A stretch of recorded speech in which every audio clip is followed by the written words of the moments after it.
अस्सलाम वालेकुम दोस्तों अगर आप इलाज करवा कर थक गए हैं तो एक मरतबा ये अमल करके देखो, इंशाल्लाह हर बीमारी ख़त्म हो जाएगी।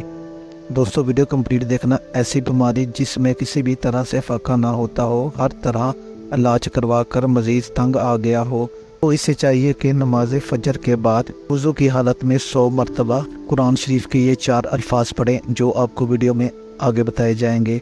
अव्वल आखिर दुरूद शरीफ लाज़मी पढ़ना है। दोस्तों ये अमल करने के बाद पानी पर दम करें और मरीज़ को पानी पिला दें। इसके बाद इसी तरह 100 मरतबा पढ़कर मरीज़ पर दम किया जाए। हर रोज़ इसी तरह ये अमल किया जाए। इंशाअल्लाह आप देखेंगे कि कुरान पाक के इन 4 अल्फाज की बरकत से अल्लाह ताला सेहतयाब कर देगा। कुरान पाक के वो 4 अल्फाज ये हैं, या हय्यु या क़य्यूम। दोस्तों इस इसमें आज़म की बरकत से शफ़ाए कामिला नसीब होगी इंशाअल्लाह। दोस्तों वीडियो को लाइक कर देना और भाई के चैनल को सब्सक्राइब कर लें। अस्सलाम वालेकुम।